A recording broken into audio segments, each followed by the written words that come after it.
The champagne flute was still in my hand when I heard him say it. Not to me. To someone else. Low. Easy.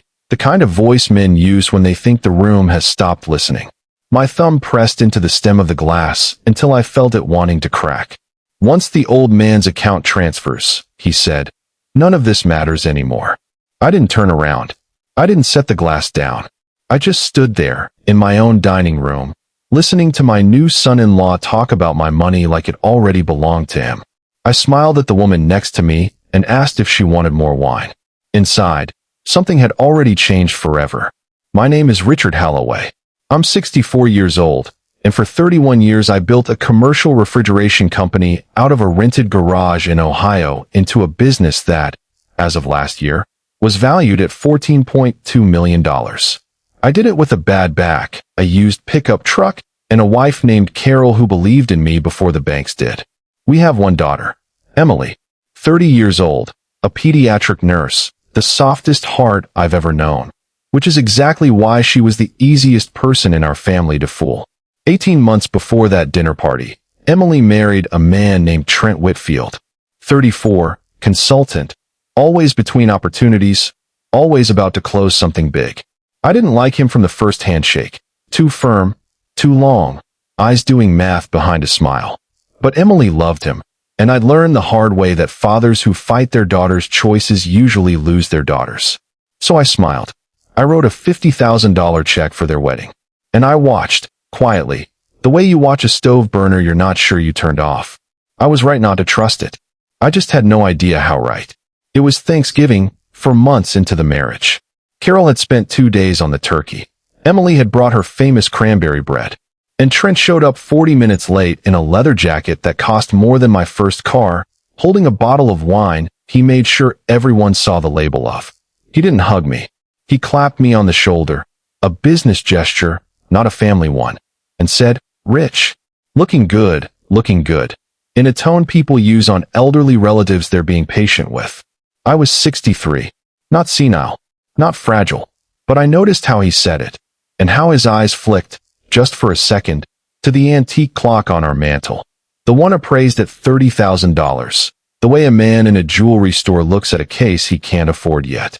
At dinner, he leaned toward Carol and said, loud enough for the table, "You know, at some point you two should really think about downsizing. All this house, just for 2 people, seems like a waste of an estate." Carol laughed it off. Emily didn't even seem to hear it. I heard every word. 2 weeks later, I found a business card in my study, on the shelf where I keep old family photos. Trent had borrowed my study to make a call during a visit. The card read, Whitfield Wealth Solutions, Estate Transition Specialists. No license number, no address, just a cell phone and an email. I called the number from a burner phone Carol didn't know I'd bought. A recorded voicemail, Trent's own voice, rehearsed and smooth, describing legacy protection strategies for aging high-net-worth individuals.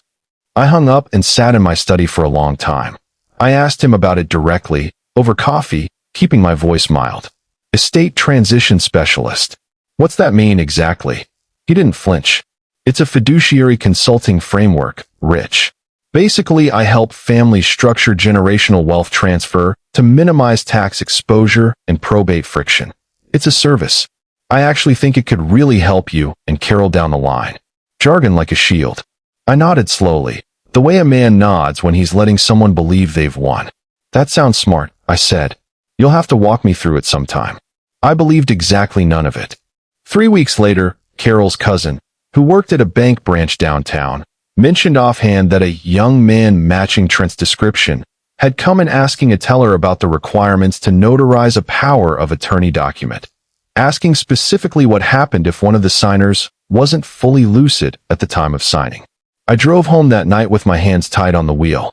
The following month, at our house, I came downstairs for water at 11 p.m. and heard voices in the kitchen. Emily was at work on a night shift. It was Trent and his younger brother, Cole, at our table, drinking my scotch. I stood in the dark hallway and listened. He's got, what, 14 mil in the business alone, Cole said, plus the house, plus the lake property. Relax, Trent said, laughing low. Old man's already showing signs. Forgetting names, repeating stories.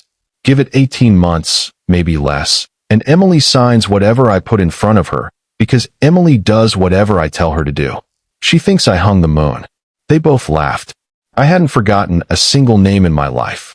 I'd been performing something, but not for the reason he thought. That's when I stopped being patient and started being thorough. I hired a private investigator, a quiet, careful woman named Denise Okafor, who within 3 weeks came back with something worse than gold digging. Trent Whitfield wasn't just angling for my estate. He had 2 prior wealth consulting clients, both elderly, both deceased within a year of signing updated power of attorney documents drafted through his contacts. One family had already filed a civil complaint, quietly settled, sealed by an NDA. He wasn't a hopeful opportunist. He had a pattern. I made a decision at my kitchen table, alone, at 2 a.m., holding Denise's file like it was made of glass. I was going to become exactly the man Trent already believed I was. I started small. I let a name slip at dinner, called Cole Cody, and let the confusion sit on my face a beat too long before catching myself. I started using a cane I didn't need, for my hip. I asked Carol the same question about the lake house twice in one conversation, watching Trent's eyes light up like Christmas morning. Let him think the door is unlocked, I told myself. A man who thinks he's already won stops checking the locks. Carol was the only person I told the truth to. She held my hand across that kitchen table and said, "Then let's make sure he never gets to try." I had my attorney, a sharp, unflappable woman named Priya Chandrasekharan, draft a fake trust amendment, one that appeared to transfer 40% of Holloway Refrigeration's holding company into a family protection trust that, conveniently, listed Trent as a co-trustee with independent signing authority. I accidentally left it on my study desk, corner visible under a stack of mail, the day I knew Trent was coming by alone to check on the gutters. I also had a small camera installed in the bookshelf across from my desk, the same shelf where I'd once found his business card. Poetic, Denise said. I didn't disagree. 2 days later, my phone buzzed under the dinner table while Carol and I ate in silence, both of us watching the live feed on a second phone propped against the salt shaker. Trent had let himself into the study. He was photographing the document, page by page, muttering to someone on speakerphone, his brother. "This is it, Cole. This is the whole thing. Once I get him and Emily both to sign the real version, we're set." I set my fork down very carefully. I chose Emily's 31st birthday dinner. 22 guests, the good china, the dining room where it had all started. Trent arrived in a new watch he definitely hadn't paid for himself, and by dessert, 3 glasses of wine deep, he made his move, publicly, cruelly, sure of himself. He stood, tapped his glass, and said, loud enough for the whole table, "I just want to say, Rich, Carol, you two have been so generous, especially lately." Watching Rich's memory get a little fuzzy. Laughter, uncomfortable, from a few guests. But don't worry. Family takes care of family. I've actually been helping structure some things to make sure everyone's protected going forward. Emily's smile faltered. She looked at me like she was starting, finally, to feel the cold in the room. I stood up slowly. I picked up my water glass, not champagne. Deliberate, symbolic, the one drink in the room nobody could call impaired. "Trent," I said, quiet as ever, "why don't you tell everyone about Whitfield Wealth Solutions? Tell them about the 2 other families. Tell them what happened 8 months after each of those trusts were signed." The room went silent in the particular way rooms go silent when they sense blood and water. "I don't know what you photographed a document in my study on Tuesday at 4:47 p.m., I said. "I have the footage. I have the recording of you telling your brother you were going to get Emily to sign, quote, whatever I put in front of her. I have Denise Okafor's full report on the Whitfield family in Pittsburgh and the Alden family in Columbus, and what happened to both of their fathers within a year of you handling their affairs." Trent's face had gone the color of the tablecloth. "You're confused, Rich, you're not. I know exactly who I am," I said, "and exactly what you are. I've known for 4 months." Emily made a small, broken sound beside me. I reached into my jacket and took out the fake trust amendment, the bait, and I tore it slowly, deliberately, in half, then in half again, letting the pieces fall onto the untouched slice of birthday cake in front of him. Two men I'd asked to wait in the kitchen, off-duty detectives Denise had connected me with, there at my invitation, badges out now, stepped into the doorway. "There's an active fraud investigation in 2 counties with your name on it, Mr. Whitfield," one of them said. "We'd like you to come answer some questions." Nobody raised their voice. Nobody had to. Within 6 weeks, Trent Whitfield was formally charged with attempted financial exploitation of a vulnerable adult, a charge that didn't stick on the technicality of my actual mental fitness, but the fraud and forgery charges from the sealed Pittsburgh settlement resurfaced under new pressure from Denise's report, and those did stick. He pled to a reduced charge. Restitution ordered, $210,000 to the Alden family estate. Cole Whitfield lost his job at a regional brokerage after his firm's compliance office was quietly informed of his role in the recordings. Emily filed for annulment 19 days after the dinner. She moved back into her childhood bedroom for 2 months, and I never once said the words, "I told you so," because watching your daughter's heartbreak doesn't need an audience. I kept 2 things intact through all of it, on purpose. Trent's small consulting assistant, a 24-year-old named Marissa who'd done nothing but answer phones and had no idea what he was running. I personally helped place at a legitimate wealth management firm with a strong reference letter.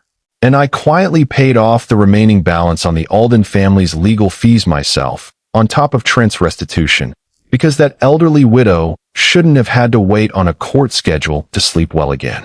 Power isn't only what you take from people who wronged you. It's what you choose to give people who didn't. 11 months later, on a cold, rain-heavy night in November, the doorbell rang. Trent stood on my porch, soaked through, thinner than I remembered, in a jacket that had seen better winters. No car in the driveway.